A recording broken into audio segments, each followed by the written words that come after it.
Bend Around the Wind by Skylia.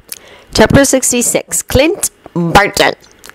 He didn't really think while he drove. No, that was a big pile of stinking baloney. He was thinking about a lot of things. He just tried very, very hard not to. He was squeezing the steering wheel too tightly and he was going way too fast, but he didn't even attempt to slow down or relax. Loki, that son of a... Being angry at Loki was an old and familiar burn in his chest. He learned to live with it, use it when possible, and ignoring it like a champ. That old simmering burn flared up again, but he wasn't even sure whether it was actually Loki that caused that or Tony Stark. His head was a mess. He just didn't want to think it through. He couldn't think it through. He went with instinct. His instinct told him to speed towards Stark's mansion, told him to stop right at the front door while the tires screeched as he suddenly hit the brakes. He gripped the wheel tightly for another second, just staring ahead of himself and taking a few large breaths. He got out of the car then and marched up to the front door. The glass door opened as he reached it, letting him inside immediately, so he marched inside without slowing his steps for a moment. "You're that Barton guy, aren't you?" He stopped and turned towards the female voice right away. The voice belonged to a green chick with pointy ears, and that alone should have been enough to faze him for a bit, but it didn't really. "I'm here to see Stark. And Loki," he told her. "I know," said the woman. "No, just a girl, really, even if a well-built one." "Come on, then." She nodded with her head. Clint followed because why the heck not? She was obviously one of Stark's crew, so they were most likely heading towards him. "You're lucky Hatchet's not back yet," she said without turning back. "Can we skip the chit-chat?" Clint asked. He could have used this opportunity to gather more information, but honestly, he didn't give a rat's ass about gathering intelligence for S.H.I.E.L.D. right now. "Oh, you're gonna be a joy to have around?" the girl said, but before Clint could reply, Stark showed up on the stairs walking towards them. "Barton, it's good to see you again. It's been a while." "No crap, Stark. Where is he?" "How about we have a few words before—" "I said no bullshit," Clint repeated. Stark opened his mouth again to speak, but this time he was interrupted by a new voice. Clint did not tense. He was quite proud of that. "Oh, let him be, Stark. He's stubborn enough not to be deterred from his goals," Loki said as he leisurely walked down the stairs. The way he walked down was hauntingly familiar and bizarrely new. He was wearing tight black pants with a dark green Henley instead of heavy leather, so that was weird. It looked lighter and slimmer, but it did not diminish the usual air of danger and sharpness from around him. It didn't matter what he wore. He could look equally menacing in a dark suit or heavy Asgardian armor. Clint did not take his eyes off of him as Loki reached the ground floor and refused to take a step back or move in any direction when he got closer. He resisted the urge to cross his arms over his chest. Instead, he clenched his hands and kept them firmly by his side. "Do you? Go and join your sister and Drongo in the kitchen." Loki looked at the girl and she nodded and left the room without further prompting. Stark was standing on the side, halfway between Clint and Loki, deliberately positioning himself between them. Clint was staring at Loki for a few long moments, just looking at him, trying to keep his face as blank as possible. "You're a real piece of work. You know that?" he asked, and he knew that his voice was probably betraying his anger and unease. "Coming back like this, playing nice and getting Stark to back you up?" "He did not get me to do anything," Stark objected right away. "Shut up, Stark," Clint said firmly, still keeping a lid on his anger. He was here for a reason, after all. "The only reason I'm not going to punch you in the face is because it would just break my hand," he said then, staring Loki straight in the eye. Oh, it would feel so very good if he could do that. "Barton," Stark interrupted again, and this time Clint turned towards him, the fragile hold he had on his temper slipping away. "I could still break your face, Stark, so don't even try me right now," he said in a low voice, staring at the man evenly. Stark did not seem surprised by the threat at all. "Look," Stark said, putting up his hands in a placating manner. "Look, I know we don't know each other that well." "Damn right we don't," Clint shot back right away. "You don't know a thing about me, so whatever heartwarming crap you've been feeding your friends, shove it. I'm not interested." He stared at Stark for a long while, and he was only slightly surprised that the other men did not back off. The Stark from before would have tried to bullshit his way out of this more. The old Tony Stark would already be running his mouth to break the tension. This Stark was staring right back at them. "Stark, Loki said quietly, and it was what broke their staring contest. You and I are going to have a chat now, Clint told Loki once he turned back to look at him. Alone, he added firmly. Very well, Loki agreed. Sure you don't want me there too? Loki asked. His question was obviously directed at Loki. As vital as it was that you speak with your friends alone about certain matters, I don't think you could offer much help this time around, Loki said.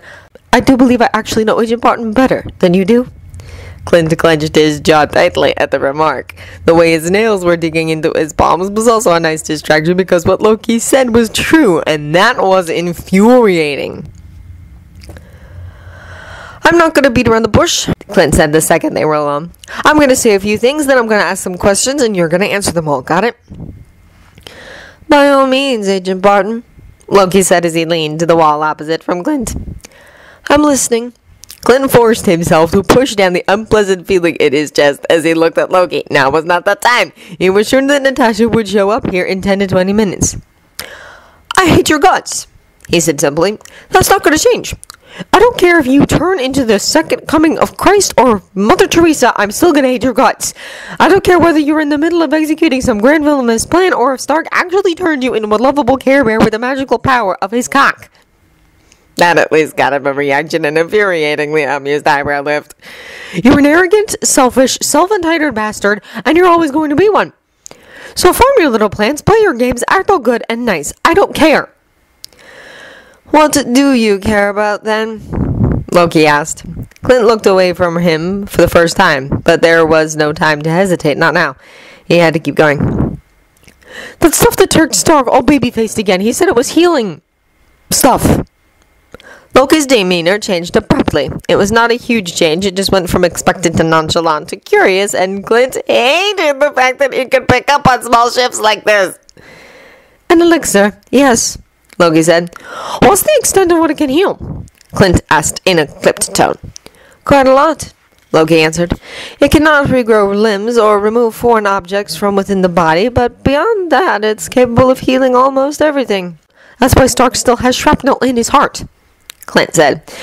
It won't stay there much longer, Loki declared, but Clint didn't ask about it. He had to hurry. So even old injuries can be fixed, Clint asked. You do not seem sick to me, Loki said. So on whose behalf are you inquiring?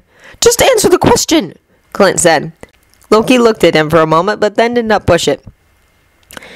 Yes, old wounds and scars can be healed as well, but like I said, it cannot replace what's gone. Clint nodded to himself a few times, too many possibilities running through his head at once. The minutes were ticking away, though, so there was not much to do. Fine, then you're going to make me some, he said. Am I? Loki asked in return. Yes, you will, Clint said. Why? Because you owe me, that's why, Clint told him. You owe me.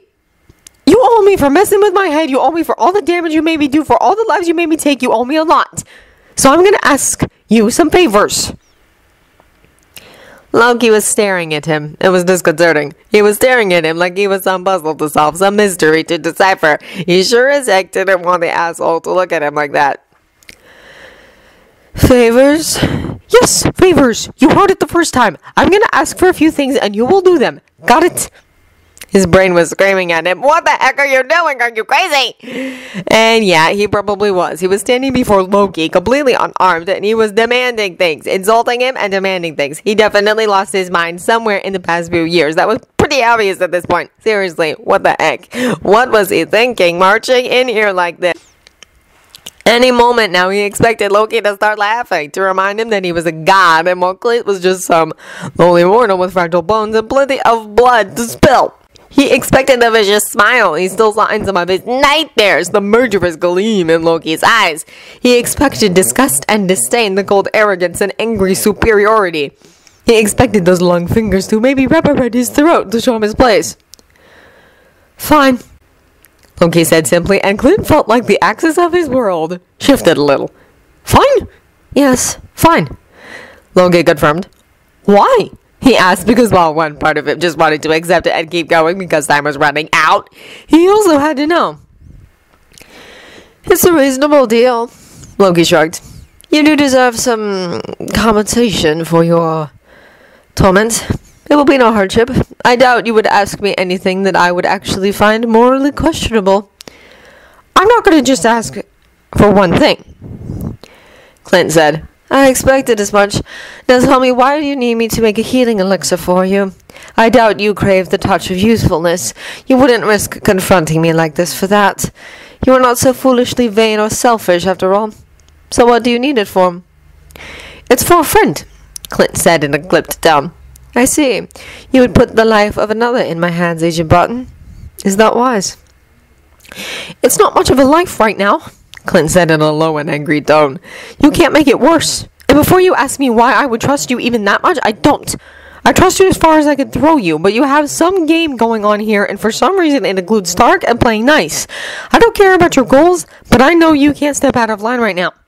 That's why you won't kill me or anyone else for that matter, and that's why you will do me these favors too. That is not my reason for accepting your request, but you are free to believe what you want. Whatever. You got some of the stuff around that I could take with me? He asked. I'm afraid it does not work like that, Loki said. The elixir must be prepared right before use. It loses its power quite rapidly, you see. I need to be taken to this injured friend of yours. I can't really do that. He's in a shield facility, Clint said, and wanted to curse a lot. Loki could have been lying, but that wouldn't have made sense. Why would he want to waste time making a trip when he could just head over a bottle? I thought Dr. Banner briefed you all, Loki said. Distance or even walls are not an obstacle. He looked at Clint meaningfully, and okay, Clint blamed the adrenaline pumping in his veins and the chaos in his mind for forgetting about that. Teleporting, right, Clint said, and his mind was already full of new possibilities. If Loki could just get in and out of the building so easily, then Clint could do a lot more than just deliver the elixir. Just let me just grab my potion box, Loki said as he pushed himself away from the wall, and some shoes.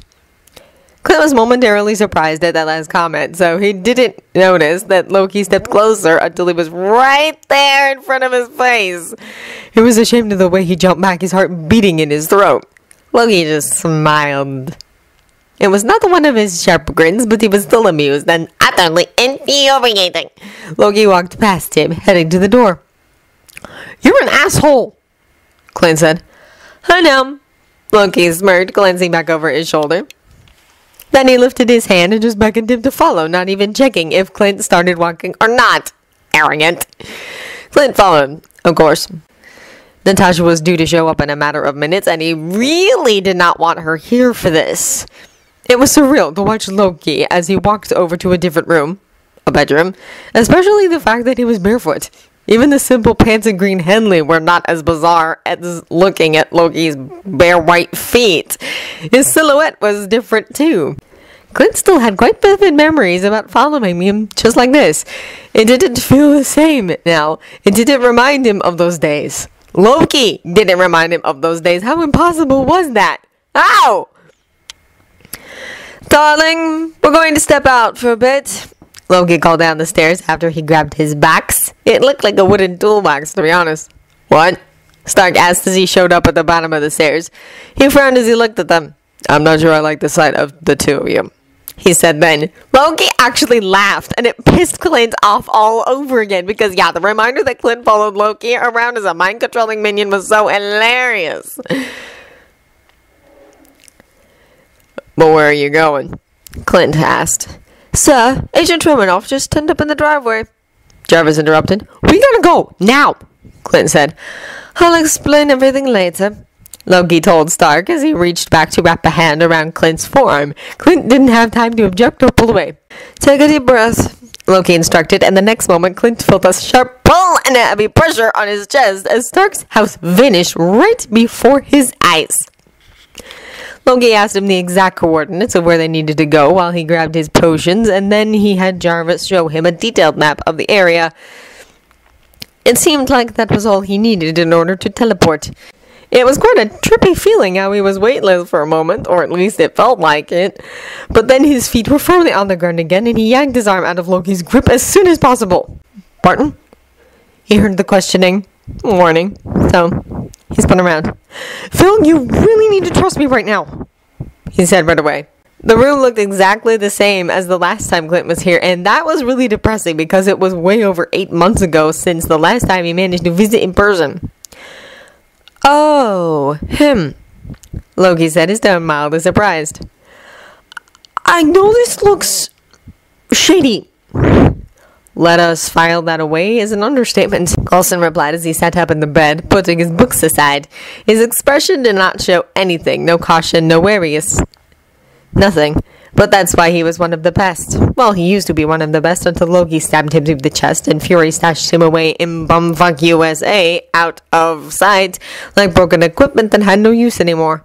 All on the pretense of secure off-field duty, which was a joke. Fury was just covering up a lie. What is he doing here? On Earth in general, but also here specifically? Phil asked. I can't get into that right now, Clint said. We're gonna get you fixed up and we're getting the heck out of here, okay? The only reason Fury could hide Coulson's location, the very fact that he was not dead for so long from the Avengers, was because there was permanent damage from his injury.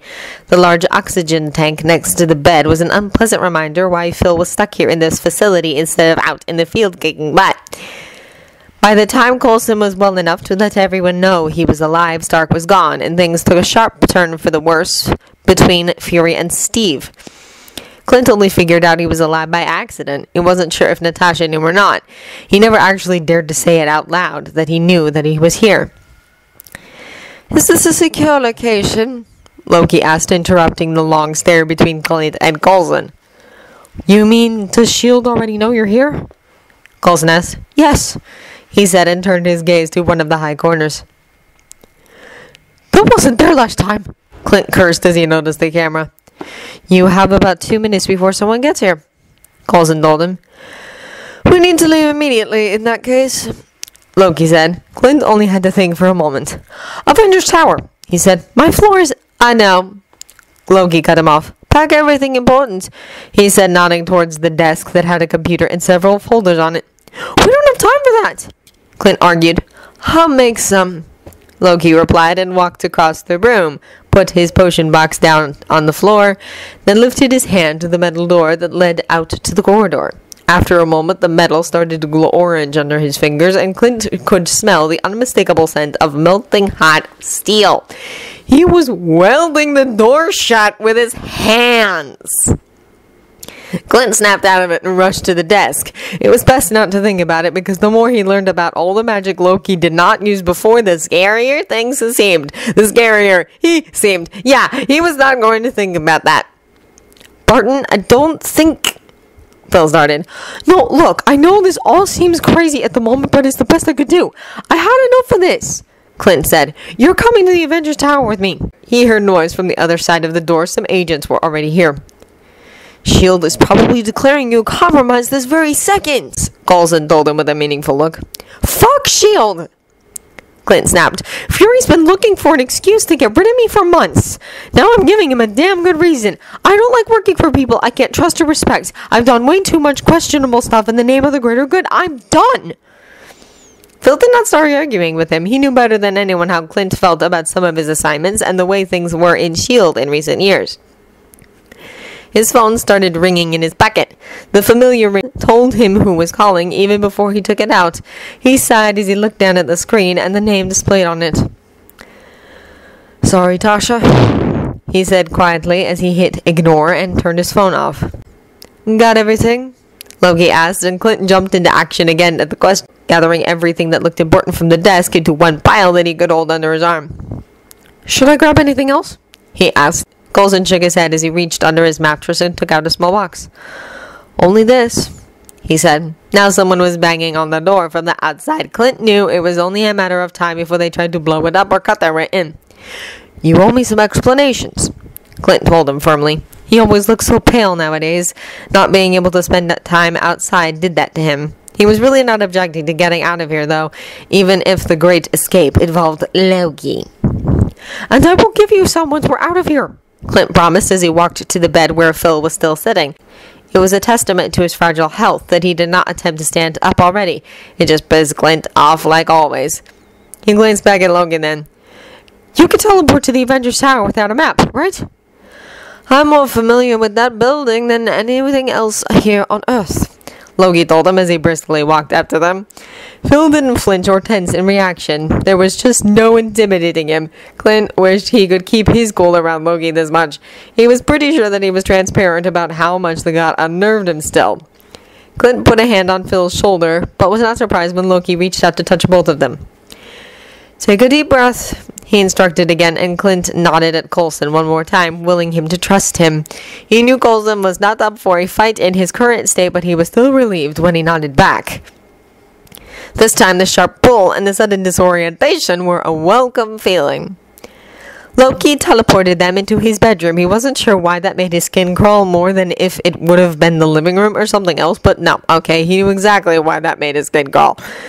"Welcome back, Agent Barton and Agent Coulson," Jarvis greeted automatically.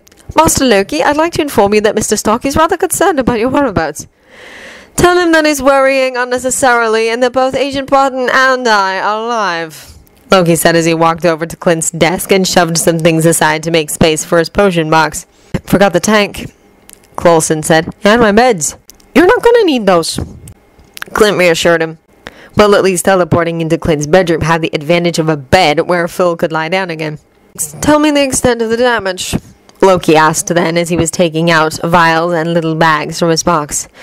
"He lost a lot of lung capacity," Clint told him. "You know, after you stabbed him in the back." Loki didn't react. "And some spinal cord injury," Clint finished. "Everything else healed just fine."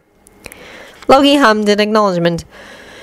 "Fetch me 2 glasses, would you, Agent Barton?" It was not the time to argue, so Clint did so, but only because he wanted this done and over with as quickly as possible. When he returned, Phil and Loki were looking at one another, and they had a few words from the looks of it. "Everything all right?" he asked, looking at Coulson. "Fine, Barton." Clint put the glasses down on his desk next to Loki, then walked back to Phil to wait.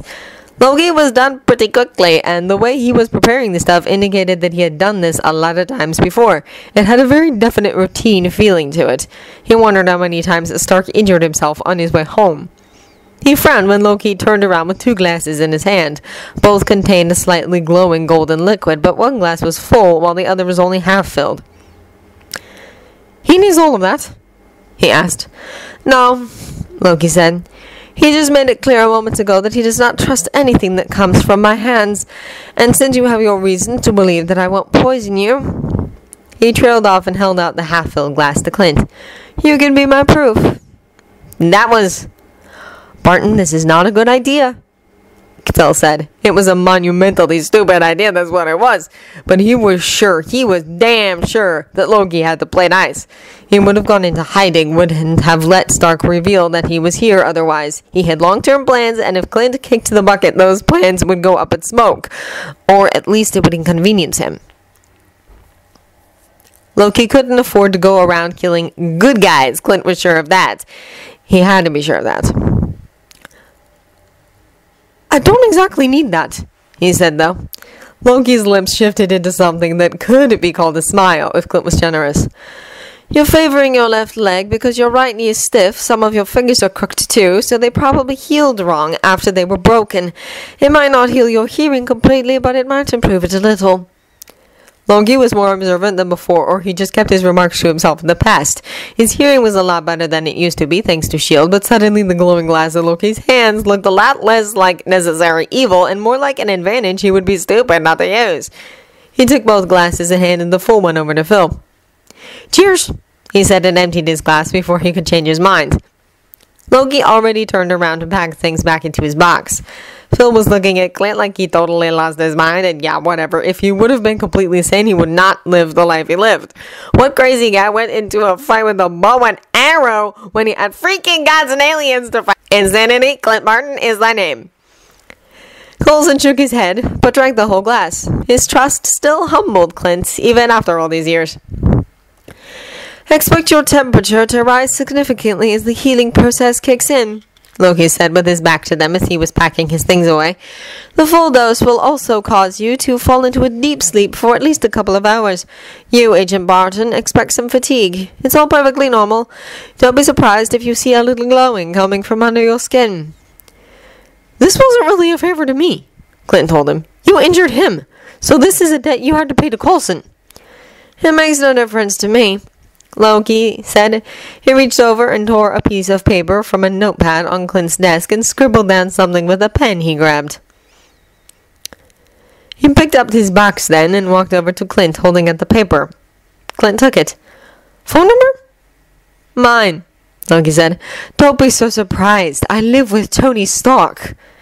Right, Clint agreed. Now I have even more questions, Phil remarked. He looked a little dozy now. He was probably struggling to stay awake while Loki was in the room. I want you to keep something in mind, Agent Barton, Loki said then. You have been wronged by me in ways I am all too familiar with, so you get some liberties when it comes to certain things, including your tone and your attitude towards me. And yes, I will do you some favors, I give you my word on that. But don't push it. There is only so much I will accept as fair compensation. If you step over a certain line, the deal is off. And what is that line? There's this rule, Stark, and I tell the others. The one rule they must break if they want to keep peace with us. Yeah, and what is that? Clint asked. Don't mess with me and mine, Loki said sternly. Have a nice day, gentlemen, he added with a pleasant tone. Now Barton saw how the teleportation looked like from the outside. Loki's skin started to shine with a golden color. Then there was a flash of green and he vanished like he was sucked through some hole. Feels like you just made a deal with the devil, Coulson said. That's not what's bothering me, Clint said. What then? That I can work so well with him, Clint said. Because really, what did that say about him? He was sure everyone's going to have a few words about this reckless, stupid stunt he just pulled. Get some sleep, Phil. You're going to be all better when you wake up. Thank you, Clint said as he laid down and closed his eyes. Yeah, well, everyone could say whatever the heck they wanted. Fury could rage and Natasha could scowl disapprovingly. His personal feelings on the matter and how he thought about himself did not matter. He could hold a grudge, throw temper tantrums, lead a personal vendetta, or he could use this while he had the chance, get something out of it besides nightmares and guilt. Looking at Coulson, safe and healing, it was already worth it.